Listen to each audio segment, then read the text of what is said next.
السلام علیکم ورحمۃ اللہ وبرکاتہ. کیا حال ہے سب کا؟ نحمده ونصلی علی رسولہ الکریم، اما بعد فاعوذ باللہ من الشیطان الرجیم. بسم اللہ الرحمن الرحیم.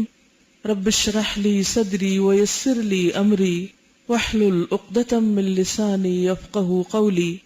فصل 84، صفحہ نمبر 391. تحریم فواحش اور حفظ عصمت کا وجوب، یعنی فواحش کو، بے حیائی کے کاموں کو اللہ نے حرام قرار دیا ہے، اور عزت و عصمت کی حفاظت جو ہے یہ واجب ہے، لازم ہے، یہ مقاصد شریعہ میں سے ہے، دین کی بنیادوں میں سے ہے، دین کا ایک بڑا حصہ ہے. تحریم فواحش اور حفظ عصمت کے وجوب وغیرہ کے بارے میں اب تک کے امور بطور مقدمہ اور تمہید پیش کیے گئے ہیں. یعنی یہ پچھلی ساری کتاب مقدمہ ایک طرح سے کس چیز کا؟ اس باب کا یا اس موضوع کا جس کے لیے یہ کتاب لکھی گئی تھی.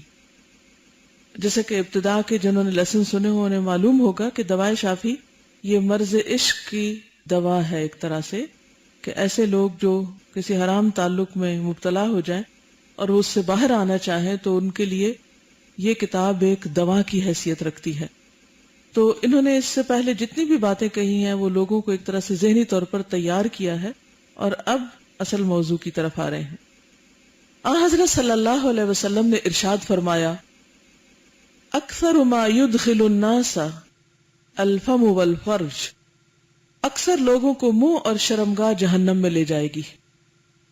یعنی دوزخ میں جانے کی ایک بہت بڑی وجہ، ایون اسلام لانے کے بعد، مسلمان ہونے کے باوجود، بعض اوقات عابد و زاہد ہونے کے باوجود کہ آپ قرآن بھی پڑھتے ہیں، نمازیں بھی پڑھتے ہیں، صدقہ خیرات بھی کرتے ہیں، لیکن اپنی زبان کی حفاظت نہیں کرتے، زبان سے دوسروں کو تکلیف دیتے ہیں، اور اسی طرح اپنی عزت و عصمت کی حفاظت نہیں کرتے، تو یہ ایک بہت ہی خطرے کی بات ہے. اکثر لوگوں کو منہ اور شرمگاہ جہنم میں لے جائے گی، سزا کا مستحق قرار دے گی. صحیحین میں مروی ہے کہ حضرت صلی اللہ علیہ وسلم نے ارشاد فرمایا: لا يحل دم امرئ مسلم الا باحدى ثلاث، الثيب الزاني والنفس بالنفس والتارك لدينه المفارق للجماعة. صحیح بخاری. مسلمان کا خون 3 باتوں میں سے کسی ایک کے بغیر حلال نہیں، یعنی کسی مسلمان کو مارا نہیں جا سکتا مگر 3 بنیادوں پر. نمبر 1، شادی شدہ زانی، یا جان کے بدلے میں جان، کہ کسی قاتل کو قتل کیا جائے، یا وہ جو دین چھوڑ کر مرتد ہو جائے اور جماعت سے الگ ہو جائے. جس آیت میں اللہ تعالیٰ نے زنا کو کفر اور قتل نفس کے ساتھ پیش کیا ہے وہ بعینہ ہی اس آیت کی نظیر اور مثال ہے جو سورۃ فرقان میں وارد ہے، اور بعینہ ہی حضرت ابن مسعود کی حدیث کی نظیر و مثال ہے. حضرت صلی اللہ علیہ وسلم نے سب سے پہلے وہ گناہ پیش فرمایا جو کثیر الوقوع ہے، یعنی بہت زیادہ ہوتا ہے. اس کے بعد وہ گناہ بیان کیا جو اس سے کم وقوع میں آتا ہے. چنانچہ باعتبار قتل نفس کے زنا کا وقوع زیادہ ہے. یعنی کبیرہ گناہوں میں سے جو لوگ شرک وغیرہ سے بچ جاتے ہیں وہ پھر باقی یعنی قتل اور ارتداد سے زیادہ زنا کا شکار ہوتے ہیں. اس لیے زنا کو پہلے بیان کیا، اور بمقابلہ ارتداد کے قتل کا وقوع زیادہ ہے، اس لیے ارتداد سے پہلے قتل نفس کا ذکر کیا. اس میں یہ بات بھی ہے کہ ایک کبیرہ گناہ کے بعد دوسرے کبیرہ گناہ کی طرف توجہ دلائی ہے. ہر پہلا گناہ اگلے گناہ سے بڑا ہے جس کے مفاسد پہلے سے زیادہ ہیں. زنا کے مفاسد اور خرابیاں صلاح عالم اور فلاح دنیا کے سراسر خلاف اور متناقض ہیں. یعنی زنا کی وجہ سے جتنے فتنے، فساد اور خرابیاں ہوتی ہیں، اور جو قوموں، ملکوں میں، گھروں میں، خاندانوں میں بگاڑ آتے ہیں، یہ دنیا کی فلاح کے بھی بالکل اپوزٹ چیز ہے. کیونکہ جب کوئی عورت زنا کا ارتکاب کرتی ہے تو وہ اپنے سارے کنبے اور قرابت داروں، ماں باپ، بھائی بہنوں کے لیے موجب آر بن جاتی. یعنی ایک عورت سارے خاندان کی بدنامی کا سبب بنتی ہے. اس کی وجہ سے اس کے سارے گھرانے اور کنبے والوں کے سر نیچے ہو جاتے ہیں. کہیں اگر وہ زنا سے حاملہ ہو گئی تو پھر اس کی آر کی انتہا نہیں رہتی، یعنی شرمندگی اور ذلت حد سے بڑھ جاتی ہے۔ اگر وہ آر کی وجہ سے اپنے حمل کو مار دیتی ہے تو زنا اور قتل نفس 2 گناہوں کا ارتکاب کرتی ہے۔ حمل باقی رہ جائے تو شوہر پر بلا وجہ تھوپا جاتا ہے، یعنی اگر شادی شدہ عورت کوئی ایسا کام کرتی ہے تو ہو سکتا ہے وہ بچہ کسی اور کا ہو جو کسی اور کے ذمہ لگ جائے، اور اجنبی کے نطفے کو اپنے اور اپنے شوہر کے کنبے سے جوڑ دیتی ہے جو قطعاً اس کنبے سے الگ ہے، اور پھر وہ اسے ان کا وارث اور حقدار بنا دیتی ہے، یعنی وہ ان کے مال میں بھی ان کا حقدار بن جاتے ہیں وارث ہو کر، حالانکہ وہ اس کا حقیقی وارث ہے نہیں، حالانکہ وہ غیر ہے، انہی میں رہتا ہے اور انہی میں پرورش پاتا ہے اور انہی کے نسب اور خاندان میں شمار کیا جاتا ہے۔ یہ اور اس قسم کی بہت سی خرابیاں عورت کے زنا سے وابستہ ہیں۔ مرد زناکار ہے تو اس سے بھی اختلاط نسب واقع ہوتا ہے، یعنی حسب نسب میں فرق آتا ہے۔ محفوظ اور مامون عورت کو خراب اور تباہ و برباد کرنے کا موجب اور سبب بنتا ہے، غریب عورت کو اتلاف اور بربادی کے گھاٹ اتار دیتا ہے۔ بس اس کبیرہ گناہ سے دین اور دنیا دونوں ہی خراب اور برباد ہو جاتے ہیں، یعنی زنا جو ہے صرف آخرت نہیں دنیا کو بھی خراب کرنے کا باعث بنتا ہے، اور برزخ اور آخرت میں آگ کا سامان مہیا ہوتا ہے۔ زنا وہ کبیرہ گناہ ہے کہ بے شمار محرمات الہیہ حلال کر لی جاتی ہیں، بے شمار حقوق فوت ہو جاتے ہیں، اور بے شمار مظالم اس کی وجہ سے وقوع پذیر ہوتے ہیں، یعنی بہت سے ظلم جو ہیں وہ اس کی وجہ سے جنم لیتے ہیں۔ زنا کی ایک خاصیت یہ بھی ہے کہ فقر اور مذلت زانی کے لیے لازم ہو جاتی ہے، یعنی وہ فقر اور محتاجی سے نہیں نکلتا، بہت کچھ ہوتے ہوئے بھی وہ ہمیشہ محتاج ہی رہتا ہے۔ زانی کی عمر کوتاہ ہو جاتی یعنی کم ہو جاتی ہے، اور وہ لوگوں میں عموماً روسیہ یعنی بدنام ہو جاتا ہے۔ یہ بھی زنا کی خاصیت ہے کہ زانی کا قلب مضطرب اور منتشر ہو جاتا ہے، یعنی اس کے دل کو چین نہیں ہوتا، اس کا قلب موت کے گھاٹ نہیں اترتا تو کم از کم بیمار اور مریض ہو جاتے، یعنی دل کی بھی بیماریاں بعض اوقات اس سے منسلک ہوتی ہیں، اور حزن و غم اور خوف و ہراس کا مخزن ضرور بن جاتا ہے، یعنی ایک گلٹ اور پریشانی اور پشیمانی انسان کے اندر جنم لیتی ہے، جس کی وجہ سے وہ کسی کو منہ دکھانے کے قابل نہیں ہوتا، لوگوں سے میل ملاقات بعض اوقات چھوڑ دیتا ہے اور اپنی الگ ہی ایک دنیا بسا لیتا ہے۔ خدائے مالک الملک اسے فرشتوں سے دور پھینک دیتا ہے اور شیطان کے قریب، بلکہ شیطان کی گود میں بٹھا دیتا ہے۔ غرض قتل و خون ریزی کے مفسدے کے بعد زنا کے مفاسد سے بڑھ کر کوئی مفسدہ نہیں۔ یہی وجہ ہے کہ شریعت نے زانی کے لیے بدترین اور رسوا کن طریقے قتل کی سزا تجویز فرمائی ہے۔ زنا تکلیف دہ برائی ہے، کسی سے کہا جائے کہ تمہاری بیوی نے خودکشی کر لی تو اسے سخت صدمہ ہوگا، لیکن اگر اسے یہ کہہ دیا جائے کہ اس نے فلاں کے ساتھ زنا کیا ہے تو اسے خودکشی کرنے سے لاکھوں درجے بڑا صدمہ ہوگا۔ حضرت سعد بن عبادہ کی ایک روایت ہے، لو رأیت رجلا مع امرتی لضربته بالسیف غیر مصفح، اگر میں اپنی بیوی کے ساتھ کسی کو دیکھ پاؤں تو آڑی تلوار سے اسے قتل کر دوں۔ حضرت صلی اللہ علیہ وسلم کو حضرت سعد کی بات کی خبر ہوئی کہ انہوں نے یہ جملہ بولا ہے کہ میں اگر اپنی بیوی کو کہیں ایسا کام کرتے دیکھوں تو اسے قتل کر ڈالوں گا، تو آپ فرمانے لگے، اتعجبون من غیرت سعد واللہ لأنا اغیر منہ واللہ اغیر منی ومن اجل غیرت اللہ حرم الفواحش ما ظہر منها وما بطن۔ صحیح بخاری۔ کیا تمہیں سعد کی غیرت پہ تعجب ہو رہا ہے کہ اس نے ایسی بات کہی ہے کہ میری بیوی اگر میں اس کو کسی ایسی جگہ دیکھوں تو مار ڈالوں؟ اللہ کی قسم میں سعد سے زیادہ غیرت مند ہوں، اور اللہ مجھ سے بھی زیادہ غیور ہے، اور اس غیرت ہی کی وجہ سے اللہ نے ظاہری اور باطنی فواحش کو حرام گردانا ہے۔ یعنی یہ چیز اللہ کے نزدیک بہت ہی غضب دلانے والی ہے اور بہت ہی اللہ کے غضب کو بھڑکانے والی ہے کہ کوئی عورت یا مرد ایسا کوئی کام کرے۔ یعنی اگر سعد یہ کہہ رہے ہیں کہ میں بیوی کو تلوار سے مار ڈالوں گا تو اللہ تعالیٰ کا حکم پھر اس سے بھی کتنا سخت ہوگا اور اللہ کا غضب کتنا شدید ہوگا۔ ایک اور روایت کے مطابق آپ نے ارشاد فرمایا، ان اللہ یغار وان المؤمن یغار وغیرۃ اللہ ان یأتی العبد ما حرم علیہ۔ اللہ تعالیٰ غیور ہے اور مومن غیور ہے، اور بندہ جرائم کا ارتکاب کرتا ہے تو اللہ تعالیٰ کو غیرت آتی ہے۔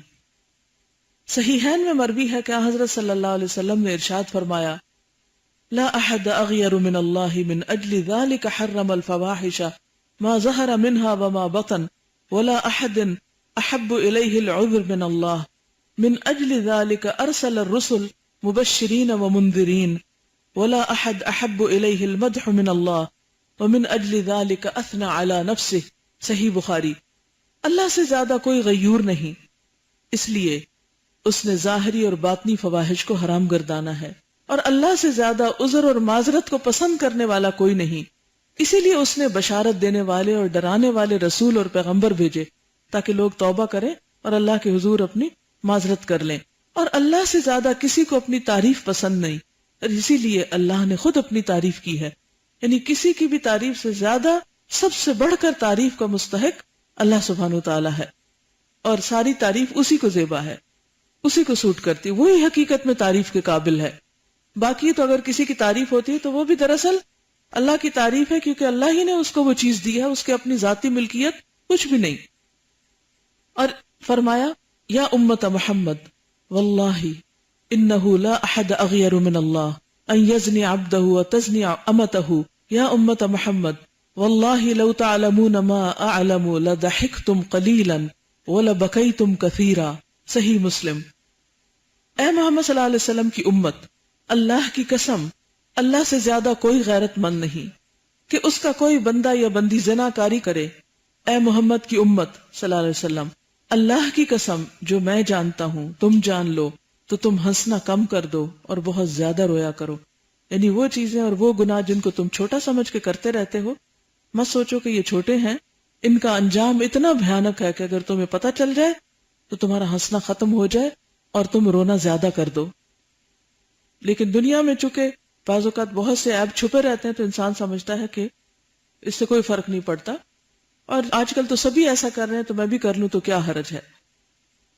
اس کے بعد آپ نے اپنے ہاتھ اٹھائے اور بارگاہ الہی میں عرض کی، اللہم حل بلغت، اے اللہ تو گواہ رہے میں نے تیرا دین پہنچا دیا۔ سورج گرہن کی نماز کے بعد خطبے میں اس کبیرہ گناہ کا ذکر خاص معنی رکھتا ہے، یعنی سورج گرہن کا موقع ہے، آپ خطبہ دے رہے ہیں اور زنا کی بات کر رہے ہیں، اس گناہ کی شدت بتا رہے ہیں، یعنی مختلف طریقوں سے لوگوں کو ڈرا رہے ہیں اور تربیت کر رہے ہیں ان کی۔ اور غور اور تأمل کرنے والوں کے لیے اس میں عجیب و غریب اسرار اور رموز پوشیدہ ہیں۔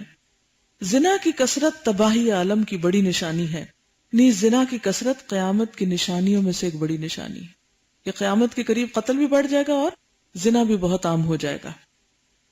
جیسا کہ صحیح بخاری اور صحیح مسلم میں حضرت انس بن مالک سے مروی ہے، فرماتے ہیں کہ میں تمہیں ایک حدیث سناتا ہوں جو شاید میرے بعد تمہیں کوئی نہیں سنائے گا۔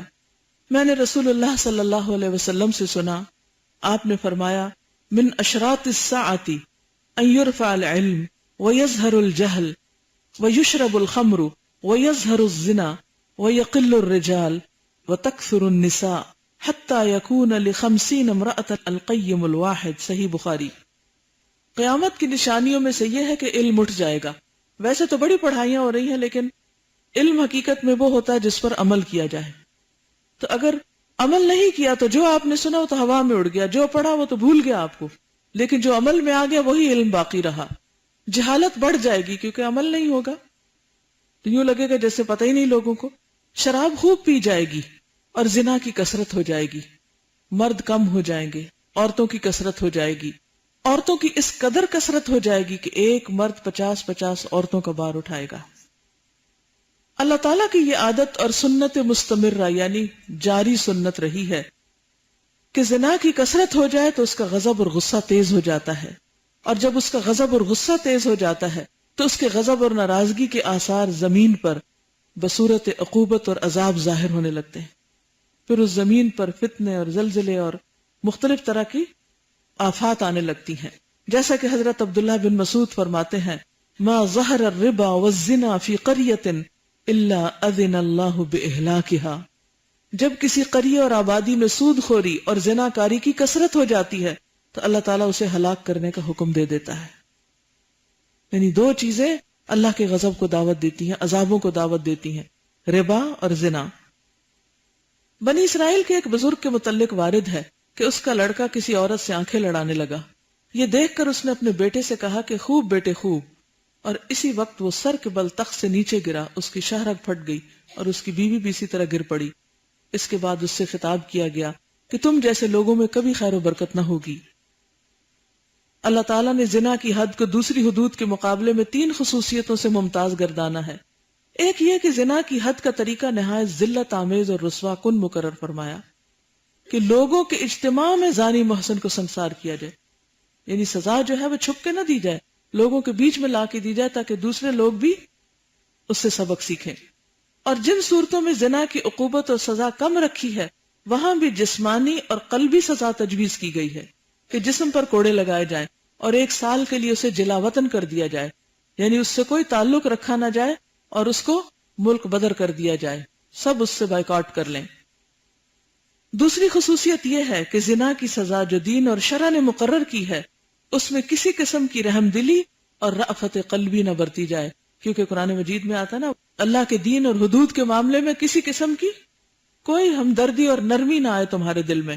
اللہ تعالیٰ کی حد کے اجراء میں رحم دلی رکاوٹ نہ ڈالے، کیونکہ حق سبحانہ و تعالیٰ نے یہ عقوبت اور سزا عین اپنی رحمت اور رحفت کی بنا پر ہی شروع فرمائی ہے کہ اللہ تعالیٰ نے یہ عقوبت یعنی سزا عین اپنی رحمت اور رأفت کی بنا پر ہی شروع فرمائی ہے، یعنی مشروع فرمائی ہونا چاہیے، نہیں اس کو دین کا ایک قانون بنا دیا ہے. وہ ارحم الراحمین ہے، سب سے زیادہ مہربان ہے، 70 ماؤں سے بڑھ کے پیار کرنے والا ہے.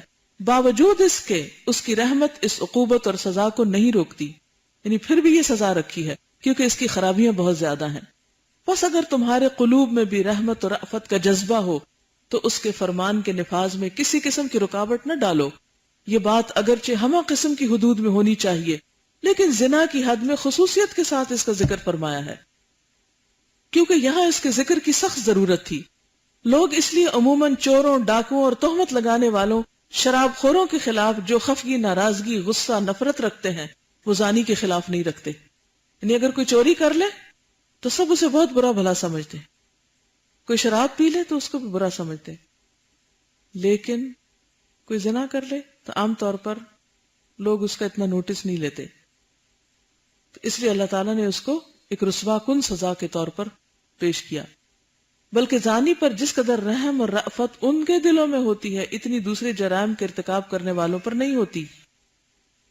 یعنی اگر کوئی پتہ چلے ایسے کسی واقعے کا، کیسے قصے کا، اور اگر کسی کو سزا ملے تو لوگ کہتے ہیں ہائے بیچاروں کے ساتھ یہ ہو گیا. اس لیے اللہ تعالیٰ نے پرزور طریقے سے منع کر دیا کہ اس بارے میں رحم اور رأفت کو قطعاً جگہ نہ دی جائے کہ حدود الہی معطل ہو کر رہ جائیں. زنا کے متعلق یہ خصوصیت کیوں ہے؟ اس کا سبب یہ ہے کہ زنا کا ارتکاب شرفاء سے بھی ہوتا ہے اور متوسط طبقے اور ادنا طبقے کے لوگوں سے بھی، یعنی ہر طبقے کے اندر یہ برائی پائی جاتی ہے.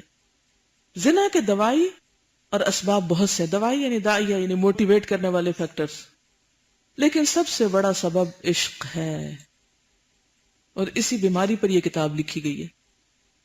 زنا کے بہت سے اسباب ہیں، بعض اوقات غربت کی وجہ سے، مال کی وجہ سے، مجبوری کی وجہ سے، کسی ہراسمنٹ کی وجہ سے بھی اس کا ارتکاب ہوتا ہے، لیکن سب سے بڑا سبب عشق ہے. انسانی قلوب جبلی اور طبعی طور پر عاشق پر رحم کرنا پسند کرتے ہیں، بلکہ بہت سے لوگ تو عاشق کی امداد اور اعانت کو اطاعت اور ثواب سمجھتے ہیں اور اس کو سپورٹ کرتے ہیں. معشوق کی صورت دیکھنا حرام ہے، لیکن پھر بھی یہ چیز عام طور پر مکروہ نہیں سمجھی جاتی. لوگ اپنے بیگز میں اور پاکٹس میں تصویریں لیے پھرتے ہیں اپنے محبوبوں کی، حالانکہ ان کی طرف ایسی نظر سے دیکھنا حرام ہے، لیکن کوئی اس کی حرمت کو سمجھتا ہی نہیں. اور آپ دیکھیں کہ اب تو فینز ہونے کے نام سے اتنی کھلم کھلا لوگ بے حیائی کے ساتھ سب کے سامنے بیٹھ کر بات کرتے ہیں. حتیٰ کہ بعض کیسز میں تو خاندانوں میں دیکھا گیا کہ شوہر بیوی بچوں کے سامنے کسی فلم سٹار عورت کی تصویر لیے پھرتے ہیں اور دکھاتے ہیں اور سب کے سامنے تبصرہ کر رہے ہیں اور لٹکائی بھی ہے اور سجائی بھی ہے اور اس کا ذکر کھلے عام ہو رہا ہے اور اس کو کوئی برائی بھی نہیں سمجھا جاتا. اور ایسے خوبصورت الفاظ سے اس برائی کو ڈھانپ دیا گیا ہے کہ جس چیز کو دیکھنا بھی حرام. اور آپ دیکھیں کہ اگر صرف ہم اس حرمت کو ہی سمجھ لیں کہ کسی غیر مرد کی تصویر یا کسی غیر عورت کی تصویر اس طرح دیکھنا حرام ہے تو یہیں سے جڑ کٹ جائے. لیکن ہم تعویلیں کر کر کے ان چیزوں کو اپنے لیے حلال اور جائز قرار دیتے ہیں، پھر انسان کسی بھی حد پہ نہیں رکتا، حتیٰ کہ آخری حد میں جا گرتا ہے۔ اور جذبہ عشق تو وہ چیز ہے کہ مختلف قسم کے چوپایوں تک میں پایا جاتا ہے۔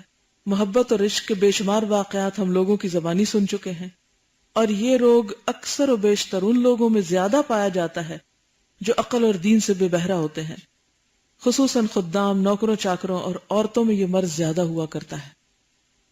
اور آپ دیکھیں کہ اب تو ڈرامے اور فلمز اور کہانیاں اور ناول، سب کا ایک مرکزی جو نقطہ ہے یا جو اس کہانی کا لب لباب ہے وہ عشق کی کہانیاں ہیں۔ اور حیرت کی بات ہے اور بے حیائی کی حد ہو گئی کہ بچے، بڑے، حتیٰ کہ بوڑھے گھر میں بیٹھ کے بڑی بڑی اسکرین کے اوپر ایسے ڈرامے سب کے سامنے دیکھ رہے ہوتے ہیں جس میں واہیات قسم کے ڈائلاگز ہوتے ہیں، اور سب ہنس رہے ہیں اور کھیل رہے ہیں۔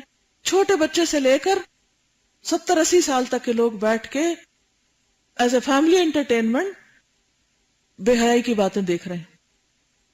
اور پھر اگر ان میں سے کسی کے ساتھ کوئی ایسا واقعہ ہوتا تو بیٹھ کے روتے بھی ہیں اور ان کے ساتھ ساری ہمدردیاں بھی ہیں۔ اور پھر وہ صرف یہ نہیں کہ اسکرین آف ہوئی تو بات ختم، اس کے بعد کھانے کی ٹیبل پر، بعد میں ادھر ادھر یہی باتیں چلتی چلی جا رہی ہیں اور کسی کو احساس نہیں۔ آپ دیکھیں کہ جب حیا جاتا ہے تو ایمان چلا جاتا ہے، جب کوئی زنا کرتا ہے تو ایمان دل سے نکل چکا ہوتا ہے، جو توبہ کرنے پہ واپس لوٹتا ہے۔ لیکن ان واقعات کو کتنا خوبصورت نام اور کیسا خوبصورت رنگ دے کر کتنا عام کر دیا گیا اس برائی کو کہ اسے برائی سمجھا بھی نہیں جا رہا۔ جب برائی کو برائی نہیں اور برائی کے لیے دل میں نفرت ہی نہیں تو برائی ختم کیسے ہوگی؟ روکے گا کون اس کو؟ منع کون کرے گا؟ جن کے ذمہ تھا گھر کی ذمہ داری، کلکم رائن و کلکم مسئول عن رعیتی، جب وہ خود اس خرابی میں انوالو ہو گئے تو پھر کون کس کو منع کرے گا اور کون کس کو روکے گا؟ زنا عموماً طرفین کی رضامندی سے سرزد ہوتا ہے، یعنی دونوں فریق راضی ہوتے ہیں تو ہوتا ہے۔ ظلم و عدوان اور جبر سے شاذ و نادر ہی اس گناہ کا صدور ہوتا ہے، جس کو ریپ کہتے ہیں۔ ہر انسان میں غلبہ شہوت عموماً موجود ہوتا ہے، اور یہ غلبہ ایک خاص قسم کا تصور پیدا کرتا ہے، انسان کے دل دماغ کو متاثر کرتا ہے، اس کے قلب میں عاشق کے لیے رحمت اور رأفت کے جذبات پیدا کرتا ہے، جس کی وجہ سے وہ یہی چاہتا ہے کہ ایک مستحق کے حد و سزا، اس حد اور سزا سے کسی نہ کسی طرح بچ جائے تو بہتر ہے۔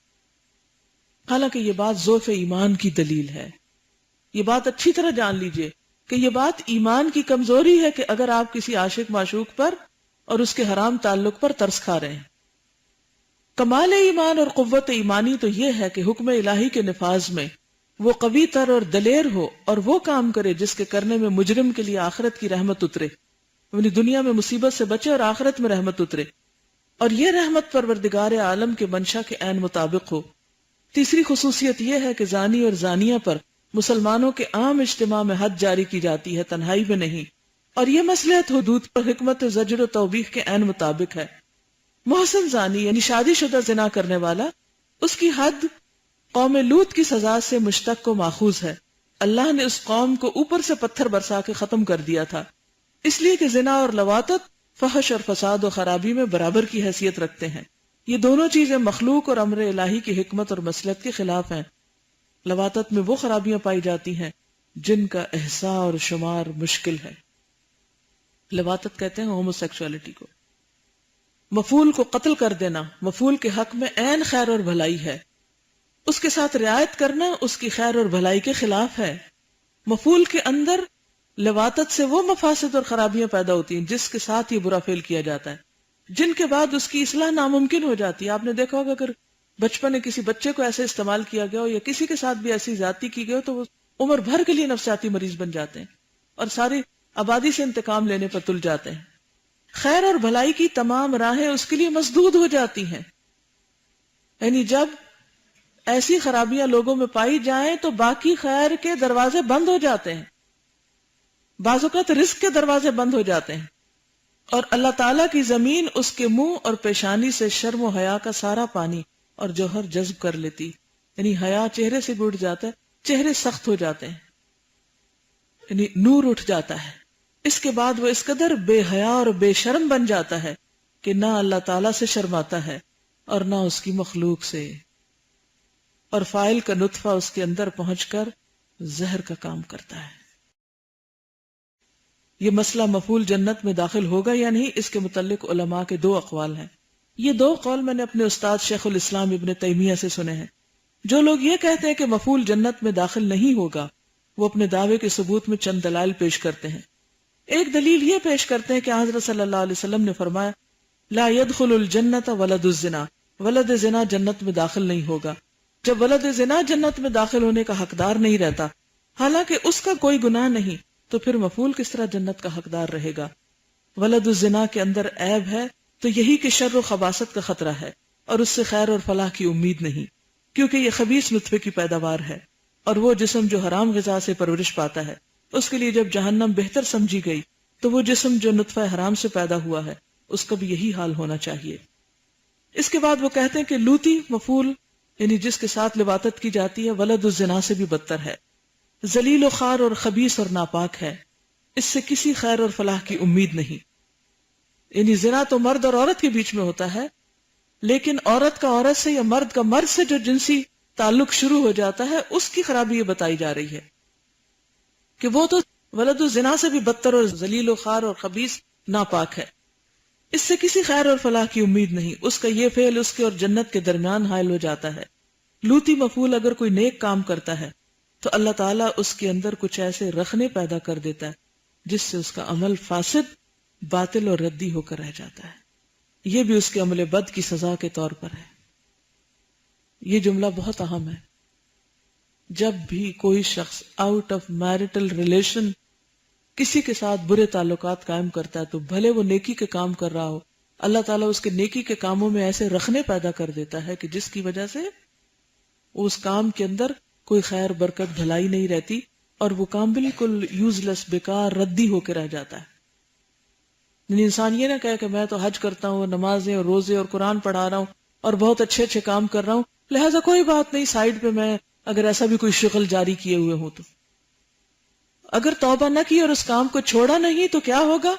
یہ جو خراب کام ہے یہ اس کے نیک کاموں کو بھی برباد کر کے رکھ دے گا۔ تو اس لیے توبہ بے حد ضروری ہے، اور جتنا جلد ممکن ہو انسان اس بیماری سے نجات پائے۔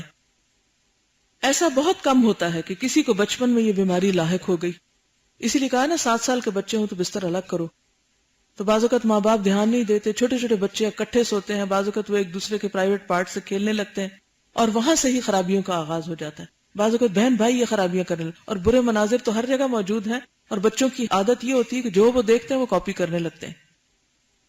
تو اگر کسی کو بچپن میں یہ بیماری لاحق ہو گئی اور بڑا ہونے کے بعد وہ سیدھی راہ پر آ گیا، بلکہ بڑا ہونے کے بعد وہ بچپن سے بھی زیادہ بدتر ہو جاتا ہے، اسے نہ نیک عمل کی توفیق نصیب ہوتی ہے، نہ علم نافع کی اور نہ توبہ نصوح کی۔ یعنی جتنا انسان بڑا ہوتا جاتا ہے اتنی اس کی بری عادتیں پکی ہوتی جاتی ہیں، اس کے لیے اس بیماری سے جان چھڑانا اور زیادہ مشکل ہو جاتا ہے۔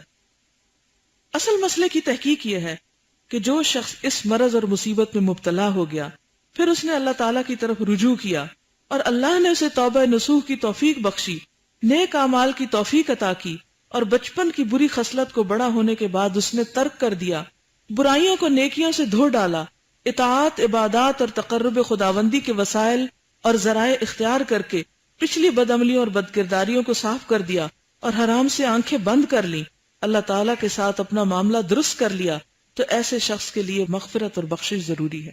یعنی ایسے بندے کو اللہ معاف کر دے گا اور وہ جنتی ہوگا، کیونکہ اللہ تعالیٰ ہر قسم کے گناہ معاف کر دیتا ہے۔ تو یہاں ایک پہلے تو سخت بات کی گئی، لیکن یہاں دوبارہ پھر امید بھی دلائی گئی کہ اگر انسان نہیں عادت چھوڑتا تو بڑا بھیانک انجام ہے، اور اگر چھوڑ کے توبہ کر لیتا ہے تو اللہ تعالیٰ اس کی پچھلی ساری برائیوں کو نیکیوں میں بدل دے گا۔ توبہ کرنے سے ہر قسم کے گناہ معاف ہو جاتے ہیں، توبہ سے شرک تک معاف ہو جاتا ہے، اللہ تعالیٰ کے پیغمبروں اور اللہ تعالیٰ کے دوستوں کو قتل کرنے کا گناہ بھی، کفر اور جادو کا گناہ بھی توبہ سے معاف ہو جاتا ہے۔ اور توبہ کیا ہے کہ پچھلے گناہ کو پھر پلٹ کے نہ دیکھے انسان۔ پھر یہ گناہ توبہ سے معاف کیوں نہ ہوگا جبکہ اللہ تعالیٰ کی حکمت عدل و فضل ہی پر قائم ہے۔ التائب من الذنب کمن لا ذنب لہ، گناہ سے توبہ کرنے والا ایسا ہے گویا اس نے گناہ کیا ہی نہیں، گناہ سے توبہ کرنے والا ایسا ہے جیسے گناہ کیا ہی نہ ہو۔ اور پھر یہ کہ اللہ تعالیٰ ضمانت دیتا ہے کہ جو آدمی شرک اور کفر، قتل نفس، زنا وغیرہ سے توبہ کرے گا، اس کے گناہ اور برائیوں کو اللہ تعالیٰ نیکیوں میں تبدیل کر دیں گے. یہ حکم ہر اس شخص کے لیے ہے جو اپنے گناہوں سے توبہ کر لے، گناہ کسی بھی قسم کے ہوں، جیسے کہ اللہ تعالیٰ کا ارشاد ہے، کہہ دو اے میرے بندو جنہوں نے اپنے اوپر زیادتی کی ہے، تم اللہ کی رحمت سے نا امید نہ ہو، اللہ تمام گناہوں کو یقیناً بخش دے گا، وہ واقعی غفور الرحیم ہے. یا تو یہ کہ انسان نفس کی لذت کی خاطر اس گناہ کو کرتا رہے اور نفس کو تعویلیں کر لے، کوئی بات نہیں، مجبوری ہے، دل کسی کے اختیار میں نہیں، اور عشق بھی عبادت ہے وغیرہ وغیرہ، جو بہت سی باتیں لوگوں نے مشہور کر رکھی ہیں، اور توبہ نہ کرے تو اس کا انجام تو بہت ہی بھیانک ہے، دنیا کی بھی رسوائی اور آخرت کی بھی. اور دوسری طرف توبہ، اور توبہ کا مطلب انسان ایسا ہو جائے جیسے اس نے کبھی گناہ کیا ہی نہیں تھا.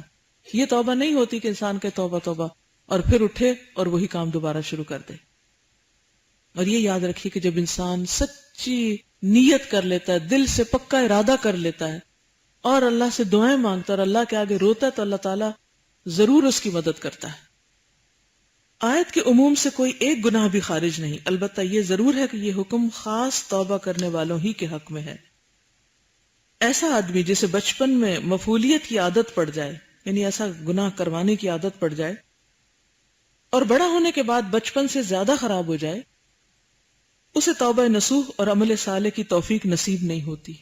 یعنی جب عادتیں پختہ ہوں تو پھر وہ کہتا ہے اب اتنے گناہ کر لیے، شیطان بھی مایوس کرتا ہے، اب تو تمہیں معافی مل ہی نہیں سکتی، اس لیے اور کر لو. ایسا آدمی اپنے معافات کی تلافی بھی نہیں کر سکتا، اور جو جوہر اس سے فنا ہو چکا اسے نہ پھر واپس لا سکتا ہے اور نہ وہ اپنی برائیوں کو خیر و بھلائی میں تبدیل کر سکتا ہے. اس قسم کے انسانوں سے بہت بعید ہے کہ موت کے وقت انہیں ایسے کام کی توفیق نصیب ہو جس سے وہ جنت کے حقدار بن سکے. یعنی اگر انسان نے یہ برائی چھوڑی نہیں تو یہ مت سمجھے کہ موت کے وقت اچانک کوئی معجزہ ہو جائے گا اور انسان اس وقت توبہ کر لے گا. توبہ تو اس وقت تک ہے جب نزع کا عالم نہ طاری ہو. ابھی یہ بھی مفعول کے اعمال بد اور کردار خبیث کی عقوبت اور سزا ہے، کیونکہ اللہ تعالیٰ گناہوں کی سزا گناہوں کے ذریعے ہی دیتا ہے. سمجھ آئی بات؟ نہیں سمجھ آئی؟ گناہوں کی سزا کس کے ذریعے دیتا ہے؟ گناہوں کے ذریعے. یعنی توبہ کی توفیق نہ ہونا بھی سزا ہے، برائی کو نہ ماننا، اس کا اقرار نہ کرنا، اسے کنفیس نہ کرنا اور اس طرف آنا ہی نہ. یہ کیا ہوتا ہے؟ دراصل برائی کر کر کے دل سخت ہو جاتا ہے. جب دل سخت ہو جاتے تو پھر انسان اس پہ اور ہٹ درمی اختیار کرتا ہے اور بے حیا بن جاتا ہے. گناہوں پر گناہ جب بڑھتے جاتے ہیں تو عقوبتوں پر عقوبتوں کا بار بھی بڑھتا جاتا ہے. اور یہ اسی طرح ہے جس طرح نیکی کا بدلہ نیکی سے دیا جاتا ہے اور بے شمار نیکیاں جمع ہوتی ہیں. یہ پہلے بھی آپ پڑھ چکے ہیں کہ جب انسان ایک نیکی کرتا ہے تو اس سے اگلی نیکی کا دروازہ کھلتا ہے اور اگلی کا اور اگلی کا، اور وہ پھر ایک باغ لگتا چلا جاتا ہے. لیکن اگر انسان برائی کرتا ہے تو پھر برائیوں کے دروازے کھلتے ہیں. اکثر دیکھنے میں آیا کہ عالم نزع میں حسن خاتمہ اور انسان کے درمیان بدعملیاں اور گناہ بطور عقوبت اور سزا حائل ہو جاتے ہیں. جیسے کل کسی نے وہ تجربہ سنایا کہ ہاسپٹل میں نزع کے عالم کے بعض مریض جو تھے وہ صرف گالیاں بک رہے تھے اور کچھ منہ سے نکل ہی نہیں رہا تھا سوائے گالیوں کے، کیونکہ وہ چاہتے نہیں تھے جب زندگی میں انہوں نے نہیں چھوڑا اس عادت کو تو موت کے وقت کیسے چھوڑیں گے. اور انہی گناہوں کی وجہ سے انسان کو خاتمہ بالخیر کی توفیق نصیب نہیں ہو پاتی. حافظ عبدالحق الاشبیلی کہتے ہیں کہ سوء خاتمہ، برا انجام، اعاذنا اللہ منہا، کہ بہت سے اسباب، طریقے اور بہت سے دروازے ہیں. سب سے بڑا سبب، طریقہ اور دروازہ یہ ہے کہ انسان دنیا، طلب دنیا اور حرص دنیا میں خود مستغرق ہو جائے، یعنی دنیا کی لالچ میں پڑ جائے، آخرت کی جانب سے کلیتاً اعراض کر لے. یعنی جو کام آخرت کی یاد دلانے والے ہیں ان کے لیے کوئی وقت نہ نکالے اور معاصی اور اللہ تعالیٰ کی نافرمانی میں بے دھڑک اقدام کرتا چلا جائے، کیونکہ اللہ تعالیٰ بھی پھر رسی ڈھیلی کر دیتا ہے اور انسان سمجھتا ہے غلط کام کر کے پکڑ نہیں ہوئی تو تھوڑی اور کر لو. بعض لوگ ایسے ہوتے ہیں جن پر مختلف قسم کے گناہ اور مختلف قسم کی نافرمانیاں غالب آ جاتی ہیں اور اللہ تعالیٰ سے اعراض اور غفلت، معاصی اور گناہ کی جانب جرت اور اقدام کا حصہ غالب آ جاتا ہے. ان کے قلب پر یہ امور غالب آ جاتے ہیں، قلب کے مالک بن جاتے ہیں. یعنی یہ برائیاں دل کو سیاہ کر دیتی ہیں، دل پہ چھا جاتی ہیں اور دل کو اپنے کنٹرول میں کر لیتی ہیں اور عقل اور بصیرت کو اسیر اور غلام بنا لیتی ہیں. انسان کی عقل ماری جاتی ہے پھر انوار ملکی کی کندیلیں بجھ جاتی ہیں، یعنی اللہ کی طرف سے جو ایک خاص روشنی انسان کو نصیب ہوتی ہے. اومن کان میتا فاحییناہ وجعلنا لہ نورا یمشی بہ فی الناس. اللہ تعالیٰ ایمان والوں کو ایک نور دیتا ہے جس کی روشنی میں وہ لوگوں کے بیچ میں چلتے ہیں اور اپنے اصولوں پہ قائم رہتے ہیں.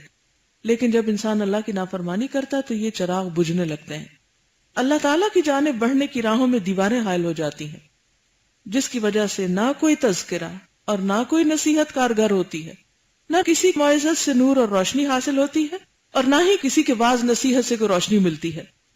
بسا اوقات اسی حالت میں موت کا پنجہ آ دبوچتا ہے اور کچھ دور سے موت کی صدا بھی کانوں تک پہنچ جاتی ہے، لیکن اب اسے نہ تو اپنے مقصد اور ارادہ کا پتہ چلتا ہے، نہ راہ مقصد کا سراغ ملتا ہے. اس وقت اگرچہ اللہ کا داعی بار بار اسے مقصد اور راہ مقصد کی طرف دعوت دیتا ہے، لیکن سب بے سود اور بیکار ہوتا ہے، کسی کی بات پھر اس کے اوپر کوئی اثر نہیں کرتی. حافظ عبدالحق الاشبیلی کہتے ہیں کہ مجھے الناصر کے بعض خواص نے یہ کہا ہے کہ جب الناصر حالت نزع میں تھا، اس کا بیٹا اس کے سرہانے بیٹھ کے کہنے لگا لا الہ الا اللہ پڑھیے. الناصر نے اس کے جواب میں کہا مولا آیا میرا غلام کہاں ہے. لڑکے نے پھر اس کی تلقین کی، لیکن الناصر نے وہی جواب دیا. اس کے بعد اس پر غشی طاری ہو گئی. پھر کچھ ہوش آیا تو الناصر کے منہ سے وہی جملہ نکلا، یعنی میرا غلام کہاں ہے. اس کے بعد اس نے اپنے بیٹے سے کہا اے فلاں، الناصر تجھے یہ تیری تلوار کی وجہ سے پہچانتا ہے، اٹھ اور اسے جلد سے جلد قتل کر دے. یہ کہتے ہوئے الناصر نے جان دے دی. آخری بات کیا کہی، کیا حکم دیا، کیا حکم جاری کیا، وہی جو زندگی بھر جاری ہوتا رہا.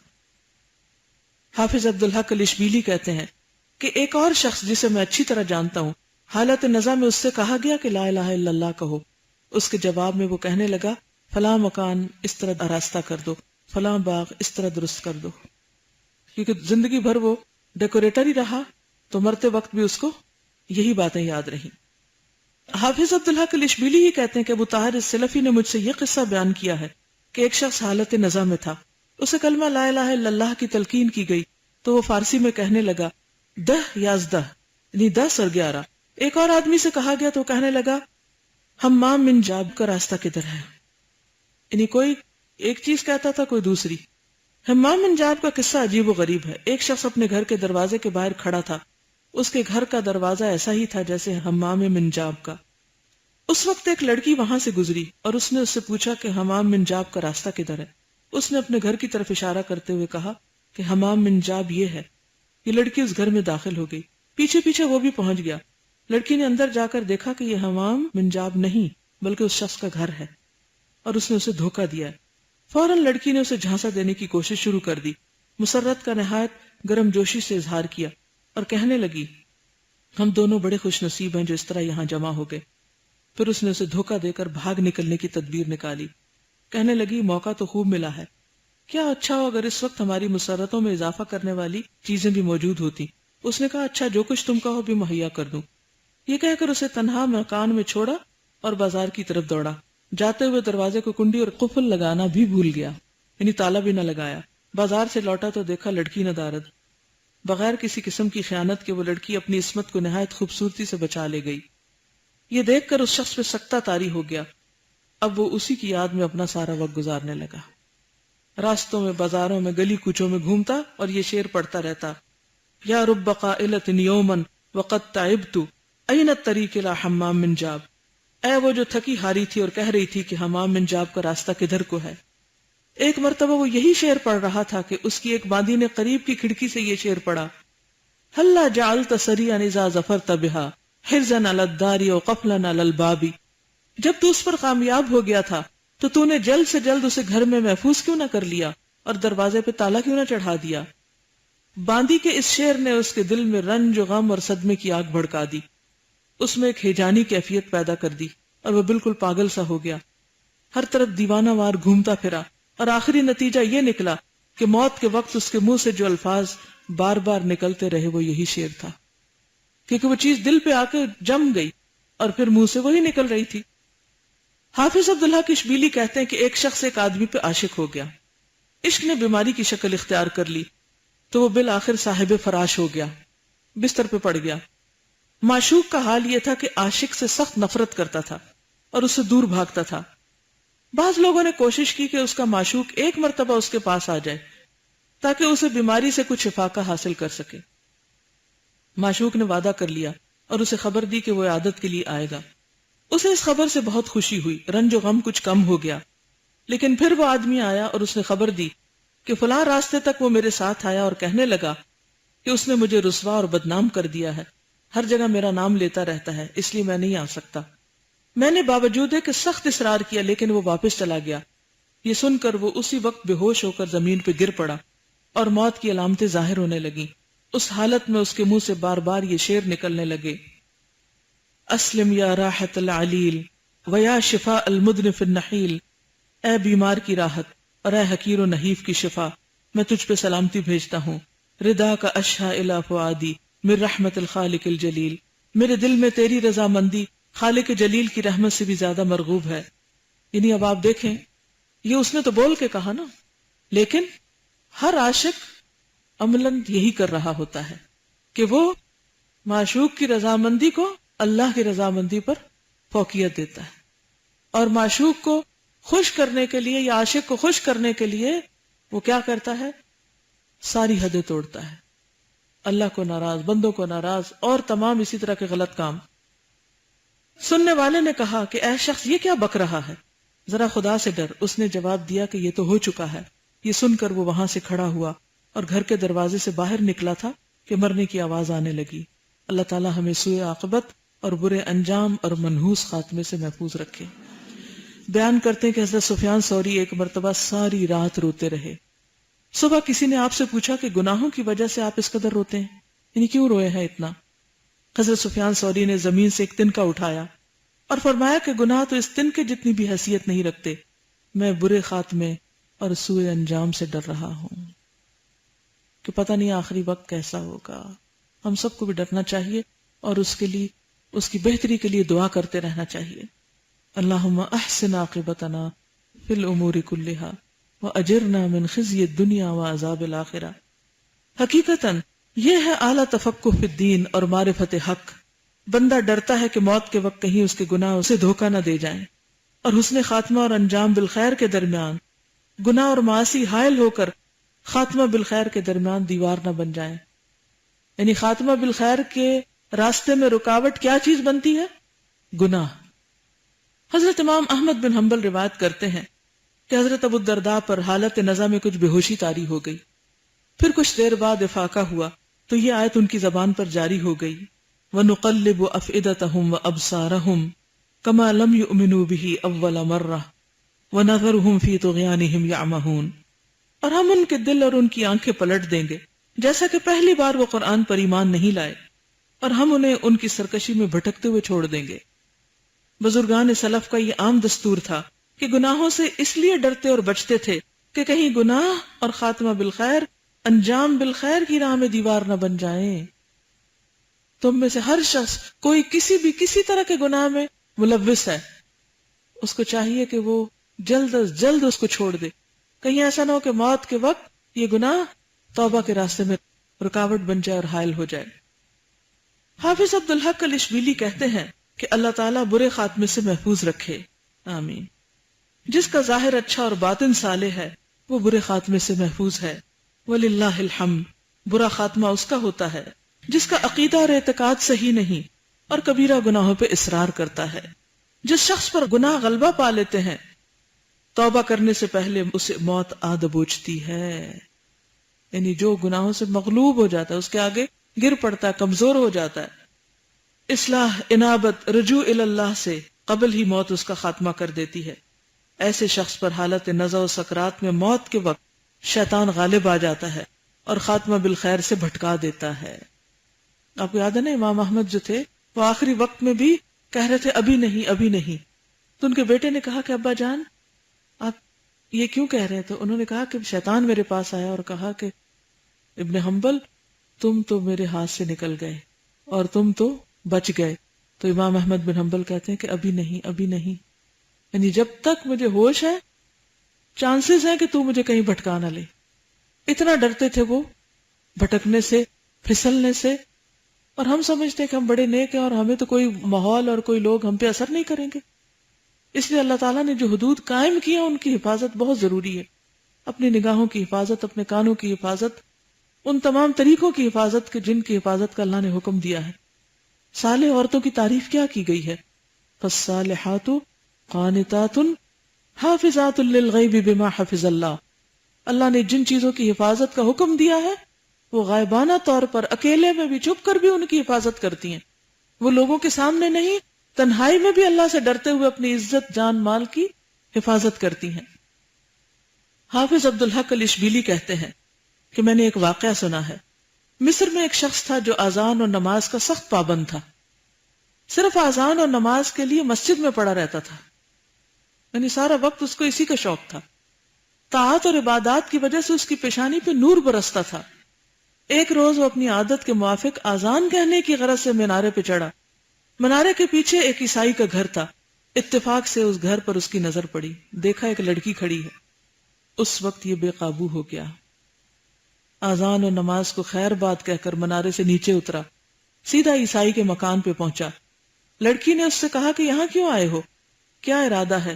اس نے کہا مجھے تجھ سے محبت ہو گئی ہے، تو نے میرا دل چھین لیا ہے، میرے قلب کی تو مالک ہو گئی ہے۔ لڑکی نے کہا میں برا کام ہرگز نہیں کر سکتی۔ اس نے کہا میں تجھ سے شادی کر لیتا ہوں۔ لڑکی بولی کہ تو مسلمان، میں عیسائی، میرا باپ ہرگز تجھ سے میری شادی نہیں کرے گا۔ اس نے کہا میں عیسائی ہونے کے لیے تیار ہوں۔ لڑکی نے کہا ہاں ایسا ہو تو میں شادی کرنے کے لیے تیار ہوں۔ چنانچہ یہ شخص اسی وقت عیسائی ہو گیا اور اس لڑکی سے شادی کر لی۔ اتفاق کی بات یہ ہے کہ شادی کے دن ہی وہ گھر کے کوٹھے پہ چڑھا، وہاں سے گر پڑا اور اسی وقت مر گیا۔